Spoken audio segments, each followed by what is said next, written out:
Assalamualaikum warahmatullahi wabarakatuh. Alhamdulillah Rabbil alamin. Wal aqibatu lil muttaqin. Wala udwana illa 'alal zalimin. Segala puji bagi Allah Jalla Jalaluh. Dialah Tuhan alam semesta ini. Dialah yang menciptakannya. Dialah yang memberikan rizki kepada ciptaannya. Dia yang mengurusinya dan kepadanya kelak semuanya akan kembali. Akibat yang baik hanya untuk orang-orang yang bertakwa. Dan tidak ada permusuhan kecuali untuk orang-orang yang melakukan kezaliman. Wassalatu wassalamu ala sayyidil mursalin wa imamil muttaqin. Sayyidina wa maulana Muhammadin wa ala alihi wa ashabihi ajma'in. Salawat dan salam semoga senantiasa tercurahkan untuk penghulunya para utusan Allah, untuk imamnya orang-orang yang bertakwa, baginda Nabi kita Muhammad, dan untuk keluarga beliau, untuk istri-istri beliau, untuk putra-putri beliau, dan untuk seluruh sahabat Nabi. Semoga Allah meridhai kita bersama mereka. Amma ba'd. Jamaah rahimakumullah.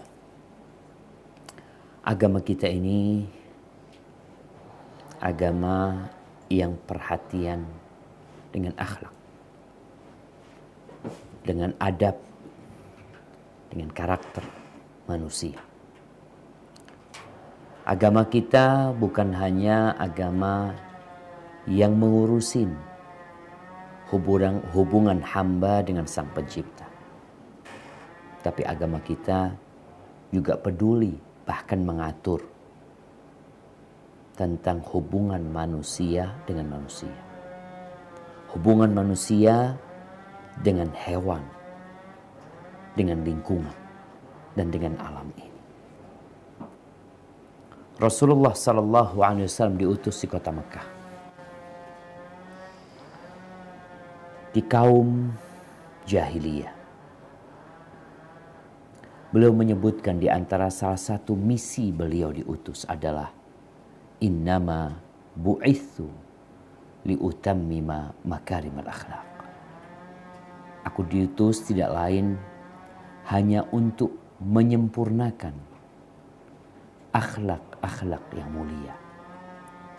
Karakter-karakter yang udah bagus disempurnakan. Yang kurang dilengkapin. Yang salah diperbaiki. Banyak hal dari orang lain yang terkadang mendorong kita ingin mengetahuinya. Timbul perasaan ingin tahu, ingin ngurusin. Yang kadangkala itu hanya bisikan nafsu. Disinilah agama kita turun untuk mengatur. Bahwasanya ada hal-hal yang bukan urusanmu, yang gak ada manfaatnya untuk dirimu. Bahkan terkadang itu privasi orang lain. Di lain kesempatan ada kejadian-kejadian yang membuat kita berprasangka, berpraduga terhadap saudara kita. Yang dari sini akan memunculkan perkara-perkara yang tidak terpuji. Allah Azza wa Jalla berfirman di surat Al-Hujurat ayat 12. Nah, di surat Al-Hujurat ayat 12. Silahkan dibaca. A'udzu billahi minasyaitonir rajim. يا أيها الذين آمنوا اجتنبوا كثيرا من الظن إن بعض الظن إثم ولا تجسسوا ولا يغتب بعضكم بعضا أيحب أحدكم أن يأكل لحم أخيه ميتا فكرهتموه واتقوا الله إن الله تواب رحيم. Wahai orang-orang yang beriman, jauhilah banyak dari prasangka. Sesungguhnya sebagian prasangka itu dosa. Dan janganlah kamu mencari-cari kesalahan orang lain, dan janganlah ada di antara kamu yang menggunjing sebagian yang lain. Apakah ada di antara kamu yang suka memakan daging saudaranya yang sudah mati? Tentu kamu merasa jijik. Dan bertakwalah kepada Allah, sungguh Allah Maha Penerima Tobat, Maha Penyayang. Barakallahu fikum. Jadi Allah memanggil orang-orang yang beriman untuk memperbaiki diri mereka. Memperbaiki karakter mereka. Adab dan etika bermuamalah. Karena dari prasangka itu muncul yang namanya mencari-cari kesalahan orang. Dari sana muncul yang namanya riba. Menggunjing, ngomongin orang. Kita ini punya banyak kesalahan. Disebutkan bahagialah orang yang disibukkan dengan urusan dia sendiri daripada ngurusin orang lain. Ahibati fillah. Di dalam hadis yang diriwayatkan Imam Bukhari dan Muslim dari Abu Hurairah radhiyallahu anhu bahwa Rasulullah sallallahu alaihi wasallam bersabda, "Lau anna rajulan ittala'a 'alaika bighairi idhnin fakhadaftahu bihasatin fafaqa'ta 'ainahu ma kana 'alaika min junah." Andai kata ada orang yang ngintip, yang memandang di dalam rumahmu tanpa izin, lalu engkau melempar dia dengan batu atau dengan kerikil yang menyebabkan matanya rusak, maka nggak apa-apa. Nih, ada adab.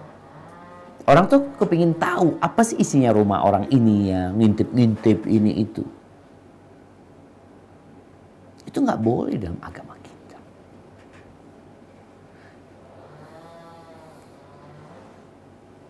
Jadi kalau kita melihat dalam kehidupan ini, perasaan ingin tahu itu apa ya? Kadang-kala disebut kepo. Penasaran dia. Tapi ada perkara-perkara yang tidak penting, yang kita nggak perlu tahu, Rasulullah Sallallahu Alaihi Wasallam mengatakan dalam hadis yang diriwayatkan oleh Tirmidzi, min husni islamil mar'i tarkuhu ma la ya'ni. Di antara tanda kebaikan keislaman seseorang. Nih orang kan kepingin Islamnya baik. Kita nih kepingin Islam seperti apa sih? Tentunya kita ingin yang terbaik. Di antara tanda, engkau bisa mengukur dirimu sendiri. Di antara tanda yang menunjukkan kebaikan Islam seseorang, tarkuhu ma la ya'ni, dia itu meninggalkan hal-hal yang tidak ada gunanya buat dia. Nggak ada manfaat. Ibnu Rajab Al-Hambali dalam kitabnya Jami'ul Ulum wal Hikam, beliau menyebutkan hadis yang baru saja kita baca tuh. Ini adalah salah satu pokok akar masalah adab dan etika. Meninggalkan sesuatu yang nggak berguna, yang nggak ada urusannya sama engkau. Telah diriwayatkan dari Abu Muhammad Ibn Abi Zaid, yang dikenal Ibn Abi Zaid Al-Qayrawani, Imam Al-Malikiyah di masanya. Beliau mengatakan, jima'u adabil khair wa azimatuhu tatafarra' min arba'ati hadis. Kata beliau, kumpulan adab-adab kebaikan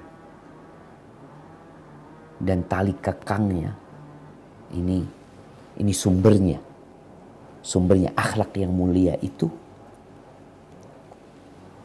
berada di 4 hadis. 4 hadis. Yang pertama, sabda Nabi alaihi salatu wassalam, "Man kana yu'minu billahi wal yaumil akhir falyaqul khairan aw liyasmut." Barang siapa yang beriman kepada Allah dan hari akhir, hendaklah berkata yang baik atau diam. Yang kedua, hadis yang baru saja kita baca. Min husni islamil mar'i tarkuhu ma la ya'ni. Tanda baiknya Islam seseorang meninggalkan perkara-perkara yang gak berguna buat dia, gak ada urusannya sama dia. Yang ketiga, wasiat Nabi alaihi salatu wassalam kepada orang yang meminta kepadanya, apa? La taghdab. Kata Nabi, jangan marah. Ini hadis yang ketiga. Yang keempat, al-mu'min yuhibbu li akhihi ma yuhibbu li nafsihi. Orang beriman itu mencintai untuk saudaranya apa yang dia cintai untuk diri dia sendiri. Ini 4 hadis yang menjadi pusat akhlak dan etika yang baik.